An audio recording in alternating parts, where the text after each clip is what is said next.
You've got to move out, isn't it? Yes, we'll keep it out. Okay.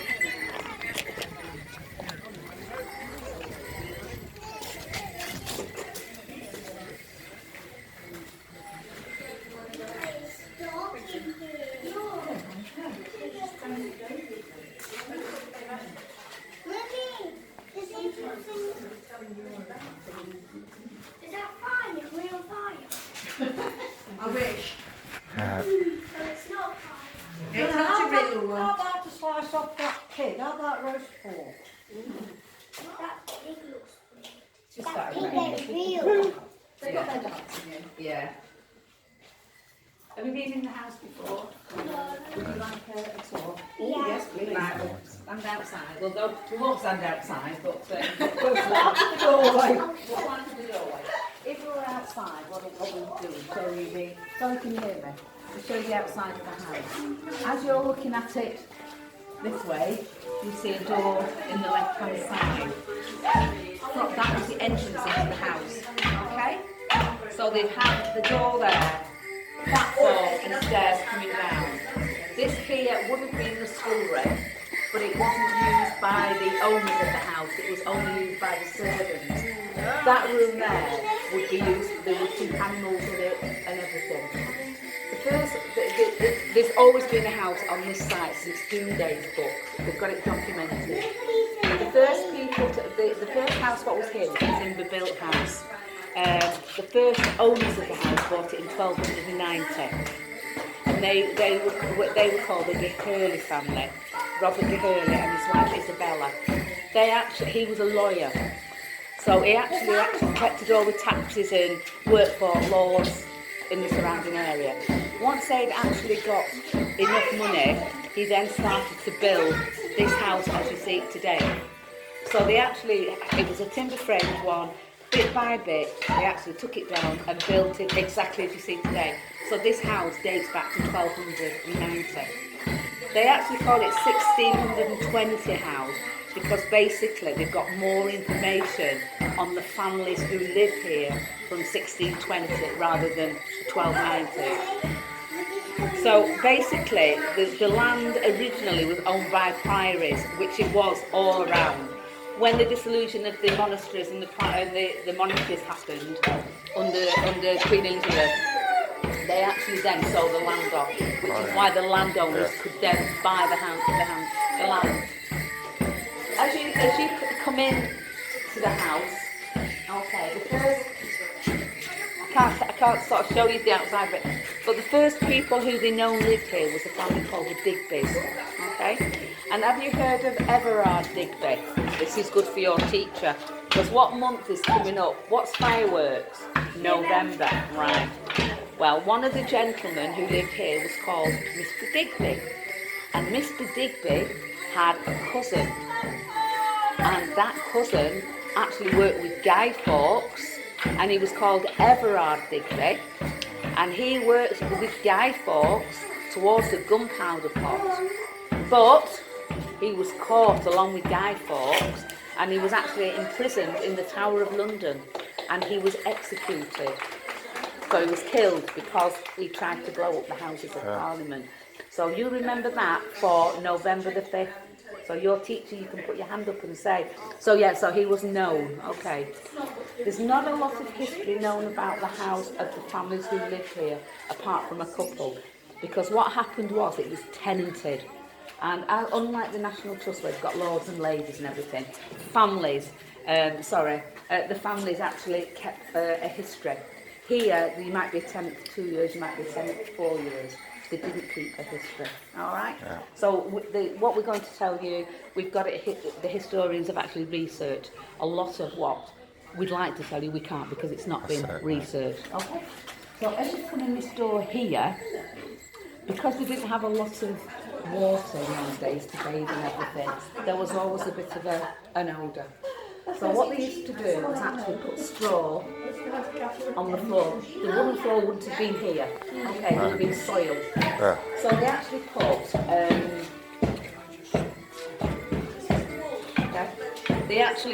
keep me key. That's my husband, he's alright, he's finished down, we're leaving him now, he's finished with the pencil out. There.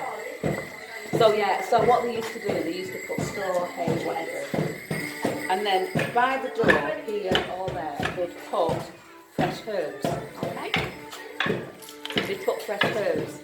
When they walked into the fields, they trod on the herbs, which would release a lovely smell. And that's called crossing the threshold, which we still use today for brides and grooms. That's where the saying comes from, because the actual stuff they put down was thresh. Excuse me. Okay, was called thresh, all right? So this is how, when they walked in, this is what you would find. Candlelit. The windows these windows here are original from 1290. The glass wouldn't have been as good, okay? But glass was in, because people think it wasn't. It was around, but not as glass as we know it. So those windows are original from 1290, all right? If you look here, you can see the difference in the colour of the beams. See? The Hurleys had a passageway which would come in here and go out into the dairy, into the well. When Mrs. Digby, who was quite a forward-thinking lady, they bought it off the Hurley. They didn't rent it. They bought it. She didn't want it separated, so they took it down. She wanted a petition, but she didn't want a walkway. So So that's why that is. And then if you look on the back here, you see this here. Yeah. That was the original height of the ceiling. Oh. So you can see how low it was. Yeah. Here was the original height of the floor. So you can imagine how low it was. Very, yeah. very low. But what she decided to do, she wanted the ceiling higher. So in 1618, 1620, she actually hired the ceiling and lowered the floor. Yeah. Still there wouldn't have been anything, it would have been the stress again, okay? This is exactly how, as it would have been set up. They lived off the land, so they did their own butchering, which is at the back there. All the implements there are what they would use for butchering. So they had their own cattle, so it wasn't a problem. They actually had all their own fruits and veg and things like that here. In the corner there is a beehive. They would have had approximately 20,000 bees in that. They kept it outside because sugar was too expensive. Here, this here is sugar and salt. Yeah. When they were actually entertaining, they would have that out as a sign of wealth. Yeah. Otherwise, it would have been put away and they would have honey. Okay. In the bottom corner there is the baking trough, and the cook would have actually every night made a big batch of bread, proved it overnight, shaped it the next morning, because bread was their staple diet. They had fruit, veg and everything, but bread was with every meal. So as you're looking at this now, this is how it would have been. This table is an original 17th century table. It was found, the last owners of the house was a farmer, and he used it as a pigsty. And basically he refused to move out. He didn't live here, his pigs lived here. He had a farm down the road. Yeah. So basically when you have a look at this, you can see where the pigs have chewed it all. Yeah, you can. Lester actually bought this in 1965, and he moved out. They didn't know what to do with it because it was in such bad state because the pigs had absolutely wrecked it. Along with the Duke of Rutland, they actually put a plan together, and they actually bought it. And this is why today it's a living museum. Yeah. So you can touch anything in here. There's nothing that you can't touch. Your children can pretend they're cooking. There's nothing. It is a living museum because it's owned by Leicester. Yeah. And the Duke of Rutland. When you're going around on the drain pipes, you'll see the coat of arms of Leicester, and at the bottom the peacock, which is the Duke of Rutland. Oh. So they keep that there to let you know that the two of them. So it's actually opened in 1975 as a living museum. So it's taken a long time. There's still a lot of research. The historians, the archaeologists are still working in the area. There's an awful lot that they still don't know about because, as I said before, most of the people who lived here were tenants. The Digby's bought it and then they moved back out again, and then they become tenants until they moved out, and then somebody else. Okay? So this is how it would have been set up. Now, as we walk up under here, there is a lot of witchcraft, anti-witchcraft, okay? They were strong believers in witches in 1290. So basically, the two witch marks I'm going to show you have been authenticated, researched and documented. There are an awful lot more which we can't show you because they've not been researched enough. But if you came through here, into here, and you got past, you were deemed not to be a witch. Okay? So as we walk through, I'll stand here so you see them. If you come here, can you see? Don't look at the white. People, if you look here, can you see the circles? Yeah, you can. Yeah. There's three. They almost look like a flower. All right. And that is anti-witchcraft marks. So they've been authenticated, researched. There are more around the house, but we can't show you where those are at the moment because they're still under research. Okay. Normally this table would be set now for as it would be. So that's all the food. What would be on the tables? All right. Yeah. These are other witch marks. There's one there, and there's one there. Those are from 1290. Okay? Yeah. This chimney is the original chimney, how it would have been. This one here is for keeping the salt and sugar. Yeah. Right, okay? If you have a look under here, you can see how high the chimney goes. Can you see? Yeah. And it's a double chimney. It goes up into the great parlour. Oh, yeah. The great. So, and this is. Now here is what you would make the bread. This is the bread oven. Yeah. All right. What they used to do was get the bread, make it over there, bring it over here, put it on the bread shovel, put it in here when it got hot enough. They'd have a wooden board to which they wet through, and they'd seal it with the bread dough. When the bread dough was dry and the dough was dry, they knew the bread was cooked. So they'd actually take it out. But you heard of the saying upper crust? Yeah. Right. They never sliced the bread vertical, it was always horizontal. The servants would get the bottom half because it was full of the bits from the fire.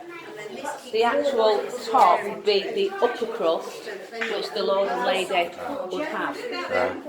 I can talk a little bit about the table, for you to understand a little bit more. It was never called a table in 1620, it was called a board, alright? And this side here is smooth, would be for eating. The underside would be rough for preparing food. And what they used to do, if they were preparing the food, they'd turn it, and it's called turning the table on you, which is where that saying comes from, alright? At the top of the table there's one chair. If you notice, we've got benches and one chair. The only person who sat on that was either Mr. Digby or the Lord of the house, or the head servant, okay? That is called chairman of the board. And that's where your saying comes from, chairman of the board. Basically, the one man would sit on it. Now, as I say, the table's not set. But when the table's set, if you come again, we've got pewter because obviously we didn't have pots and everything. Didn't have knives and forks in those days. And they had spoons, and the spoons were always turned upside down. Because they believed that if the spoons were the normal way, the devil could enter the spoon, and you would actually drink the devil. But as I say, the table would actually be set. We'd have the horn cups, we'd have the pigskin, jugs, etc., etc. And as you can see from that, they had all the food they needed: bread, fruit, apples, everything. So if we walk through here now, walk through this way. Can I just come past you? Now this here, if you look here, was the original height of this. Alright? It's been hired twice by the Digbys. That way, on that way. But this is original from 1290. So that was the original height, Mind your head that you're talking. Now this is called the buttery. Would you think you know why it's called the buttery? It's not because butter was made in here, okay? These are called butts. Butter barrels. Exactly, the butts. And the ale and the beer would come across from abroad in them. And the only people who were actually allowed to actually serve from this was the head servant, and he was called the butler. Which is where the terminology comes from, butler, alright? So yeah, they actually started drinking wine a little bit later, but the majority was beer and ale. Which, look, it's just for actually getting this corn and stuff out of there, okay? It's not going in there. It's pretend, that's pretend, it goes on there. So, basically what they did all summer, they would actually get the fruits out of the garden, they'd preserve all the fruits and vegetables, and the cook would keep them in here. So because this is warm, obviously, because we've got central heating. But it wouldn't have been warm. Excuse me, can I just interrupt 1 second? No, is the answer to that. Got to send my daughter back to no. Nottingham, will she have eaten now? Now, if you have a look at the windows, those were in 1618. Those were changed from the windows you've seen in the kitchen to those. Those are what you call mullion windows. It's because they're all set in concrete. normally the normal windows would have been set in wood, and obviously the wood would have gone rotten. But the Digby's actually had a new roof and the mullion windows put in 1618. Okay, so we'll go through to the well yard.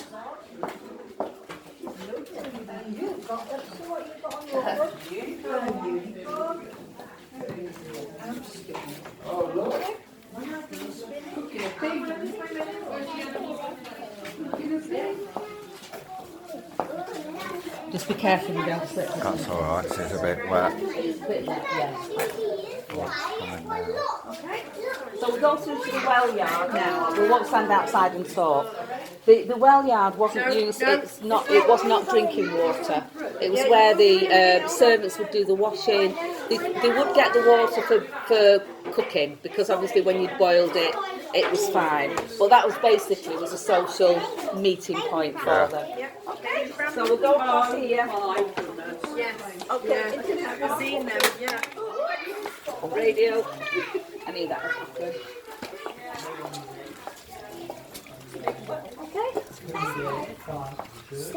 So this, if you imagine now where we walked from, this would have been the alleyway to come through. This was not here in 1290. And Mrs. Digby had this put in about 1620, 1625. So basically you would have come straight through, across the well yard, into this area, which is the dairy. And it's quite this niche, this basically they call it the coffin. And basically nobody really knows what this was ever used for. It was one of these things that was put in. And as we go upstairs you see lots of building work that started and nobody finished. That's a drain. Now if you have a look, but it's not raining hard enough, but water will flow down there. So that's to actually get the water underneath. Like we have drain pipes at home. That's exactly what that one is. But it's a very, well, it's from 1290. So it's very different. It looks a bit like a tunnel. It's like a tunnel. So this is the dairy. Now then, there's only one original piece besides the 17th century one, and this is this. What is This is a cheese press, okay? This was actually found when they were actually doing all the land outside, because all the land was overgrown. The gardens weren't like they are now. The pigs had actually, whatever. Fortunately, there was a historian here when they were looking at the land. He saw this in one of the hedges and realised it was 1290. It's an original cheese press. Okay, so that's the mock-up of how it would have looked. So the top of that would have fit in here. On top, yeah. Okay. Yeah. The cheese would have gone in here, and then they'd press it to actually get the excess fluid out. Yeah. They would actually, in a minute, they would keep at the bottom end is what we would cut.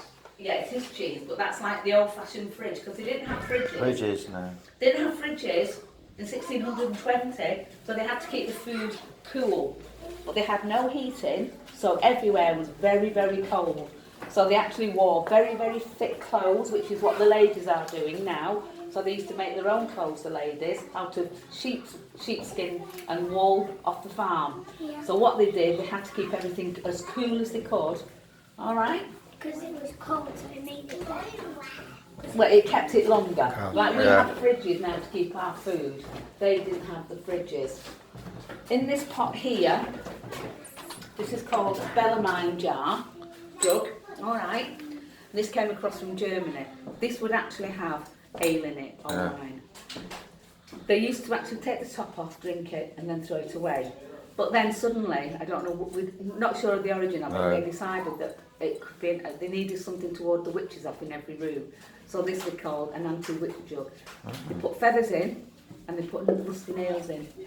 And they always kept them into like a little cubby hole there. Like that. And it was an anti-witch jug. Keep the witches out. Yeah, keep the witches away. That was where the dairy maid. Like chocolate. No, you come here, I'll show you how it works. You're too tiny. So little girls, and they would only be 13 or 14, all right, would go into the fields with these jugs, these Oh, carry Barrels on. on the bottom. They would milk the cows, and then they would come back up with the milk in these. All right. And then they'd take this. Whoops, a daisy. It's too small for you. Too big for you. So they would put those buckets on here Yeah. and the milk. Yeah. And then they put the milk in here, and then they churn this, and that's what makes your butter over there. And they're very, very Then clever. they used to use these butter fats to That's make right. it into shape, look. Yeah, and See this? each house had their own shape and they their have own some pattern. that do a pattern like that. Some that do plain. Yeah, And then they put their own patterns on. yeah. So they were very clever. What's this one for? They're just measuring spoons. Measuring Oh, spoons. that's Yeah. Yeah, And these ones the the same. again? They were just scoops and things. Yeah. Now this we're going upstairs now. This staircase is not an original to the house. If you remember, I said to you outside was the only staircase they had. This staircase was purchased when Lester bought the house. This was bought from a farm which was being demolished in Wigston. It is a genuine 17th century staircase. But as I say, not original. They made the staircase. No. It's a very, very old from the 17th century, which was in another house. So when they were pulling the house down, they needed a staircase here, because had they not got a staircase, you couldn't have gone upstairs. Because the only stairs they had were outside through the big wooden arch door. And because of health and safety now, we couldn't allow you to go. So that's why this has been put in, so you can go into Mr. Digby's study, and you can go into King Richard's bedroom, and you can go into the Great Hall, the Great Chamber.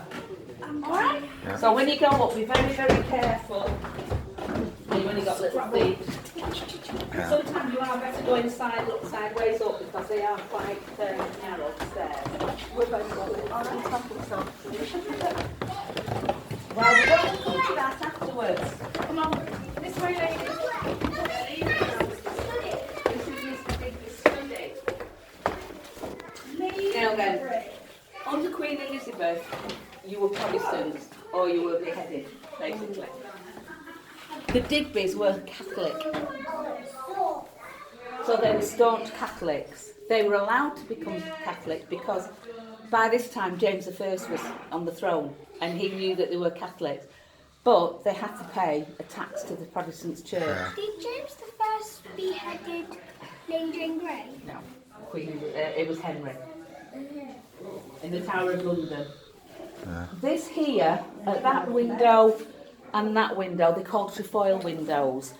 And if you have a look, there's three, and it's in the name of the Father, and of the Son, and of the Holy Ghost. And that's how they knew he was Catholic. Yeah.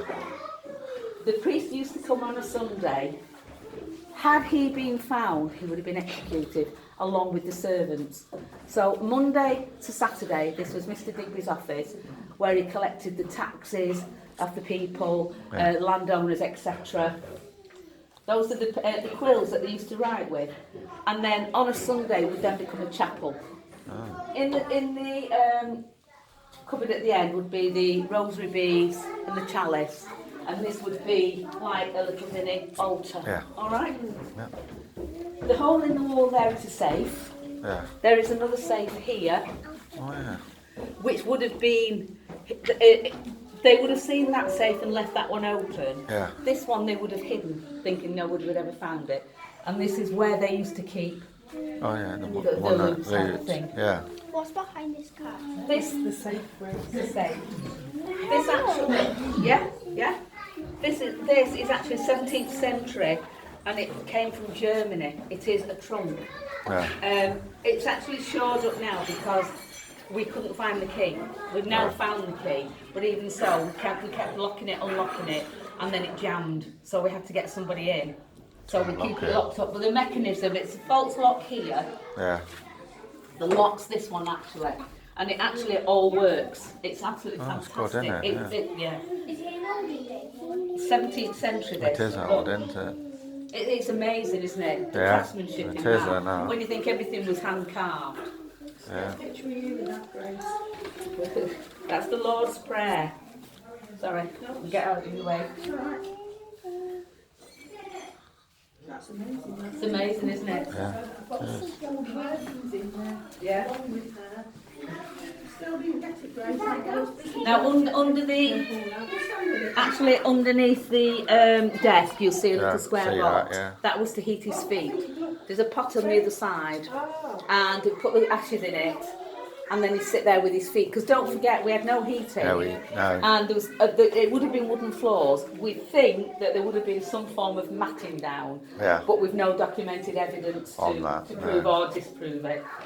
And this obviously is where he was drinking his wine, and this is where he no, it's a clay pipe. It's a pipe. It's a pipe.